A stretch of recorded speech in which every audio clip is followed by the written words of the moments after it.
Jadi kalau kita ingin mendapatkan hudan, caranya tingkatkan takwa. Karena hudan diberikan pada orang takwa. Hudan lil muttaqin. Cara meningkatkan takwa yaitu memperbanyak amal soleh. Karena itu rumus cepat di dalam Al-Quran, takwa senantiasa bersanding erat dengan amal soleh.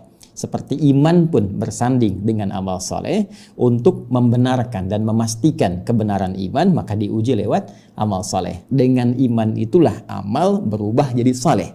Jadi iman ketika masuk ke dalam amal, maka merubah amalan itu menjadi soleh.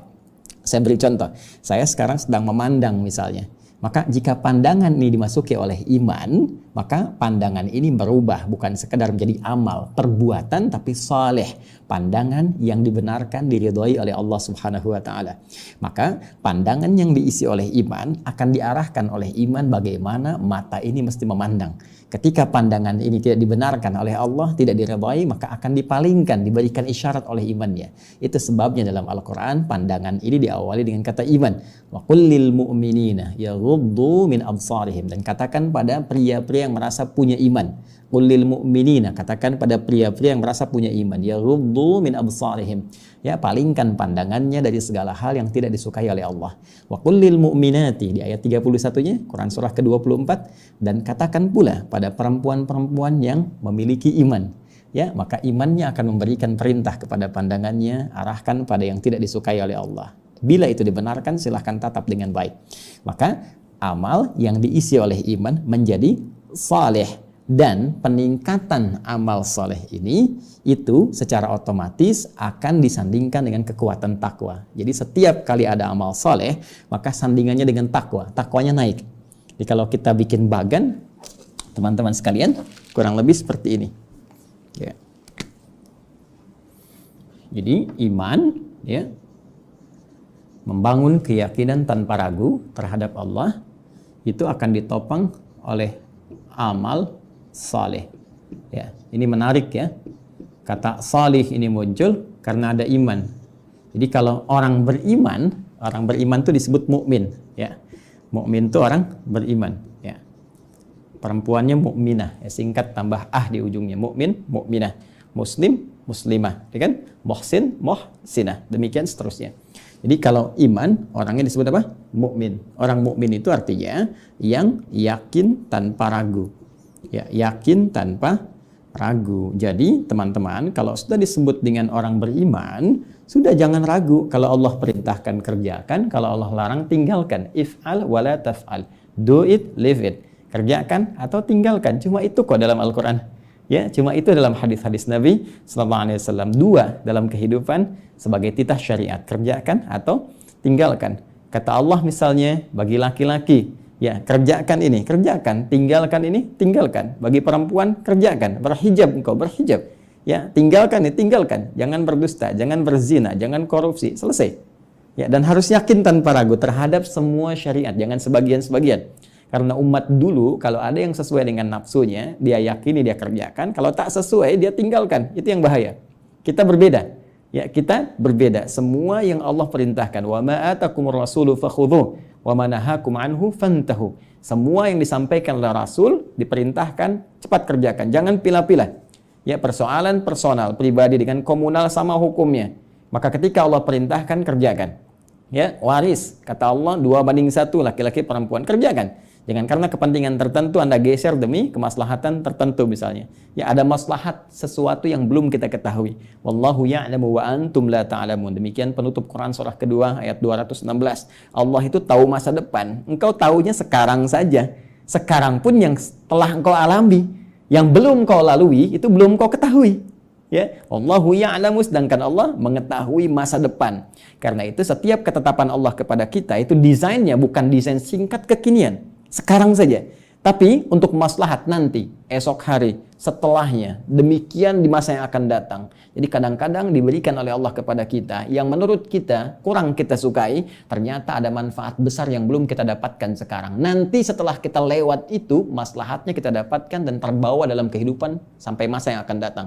Asa an takrahu syai'an fahuwa khairul lakum wa asa an tuhibbu syai'an wa huwa syarrul lakum wallahu ya'lamu wa antum la ta'lamun. Itu di Quran surah ke-2 Al-Baqarah di ayat 216. Paling kiri, agak sedikit ke atas posisinya, ya. Orang yang yakin tanpa ragu disebut dengan mukmin.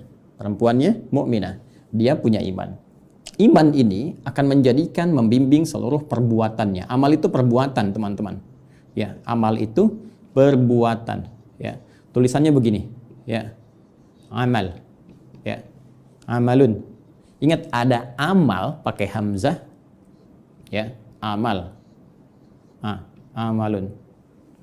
Baik. Ada amal itu beda. Amal yang ini perbuatan. Amal yang ini cita-cita, harapan, keinginan kuat. Amal, amali, Amelia, ya. Anak saya yang perempuan nomor 2 Amelia, Habibatul Mustafa. Keinginanku yang sangat kuat, putriku yang kedua menjadi kekasih Rasulullah SAW, pecinta Nabi SAW. Ya, itu amalun yang ini. Ya, amalun. Amalun ini perbuatan. Jamaknya disebut dengan a'mal, al-a'mal. Nah, seperti ini. Jadi ada amalun, ada a'malun. Ini jamak bentuknya. Perbuatan. Ingat, bukan sekedar perbuatan. Nanti ada fa'alun, ada amalun. Perbuatan yang senantiasa dilekatkan kepada Allah. Itu diksinya di Al-Quran umumnya menggunakan kata fa'ala. Ya, fa'ala. Jadi kalau Anda temukan fa'ala, wallahu yaf'alu ma yurid, fa'ala, fa'ala, fa'ala, fa'ala. Tapi yang terkait dengan manusia itu umumnya menggunakan diksi amila ya'malu amal. Ya, ingat, kadang ada menggunakan kata fa'ala dalam konteks negatif yang seharusnya tidak dikerjakan oleh manusia.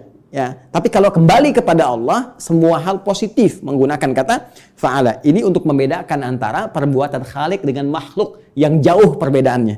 Itulah keindahan Al-Quran. Nah, perbuatan manusia, diksi umumnya disebutkan dalam Al-Quran menggunakan amal. Pada dasarnya, amal itu memiliki makna setiap perbuatan yang akan dipertanggungjawabkan, ditanya, disoal, dipertanggungjawabkan. Ya, karena itu pekerjaan di bahasa Arab sekarang amal. Ma'amaluk, apa pekerjaan Anda? Kenapa orang ngantor itu di kantor disebut dengan amil, pekerja? Ya, muwazzaf itu kesibukannya, pekerjaannya disebut amil. Ya, orang kerja amilun, pekerjaannya amalun, muwazzaf itu profesinya. Ya, baik aktivitasnya. Sekarang pekerjaannya disebut amal. Kenapa orang bekerja disebut amal? Karena setiap pekerjaan dipertanggungjawabkan. Anda kerja di kantor, bikin laporan kan? Ditanya kan? Laporan bermasalah, ya pekerjaan Anda punya persoalan. Laporan Anda sukses, ya karir Anda meningkat. Ya, jadi kalau kehidupan dunia saja ditanya, dipersoalkan, maka bagaimana dengan kehidupan hakiki kita di akhirat nanti? Kehidupan abadi kita. Karena itu, kenapa dalam diksi Al-Quran perbuatan manusia menggunakan kata amal? Karena setiap detil aktivitas manusia itu akan ditanya, dipersoalkan, dan dipertanggungjawabkan di hadapan Allah Subhanahu wa Ta'ala. Sekecil apapun akan ditampakkan, diperlihatkan, ditanya. Ya, faman ya'mal mithqala dzarratin khairan yarah wa man ya'mal mithqala dzarratin syarran yarah. Maka sekecil apapun perbuatan, walaupun sebesar biji sawi, sebesar atom, sekecil apapun, kalau baik ditampakkan, ditanya, disoal, dihisab positif. Kalau jelek pun ditampakkan, ditanya, disoal, dihisab negatif. Semua punya muara, semua punya akibatnya. Karena itu mesti hati-hati, ya, mesti hati-hati.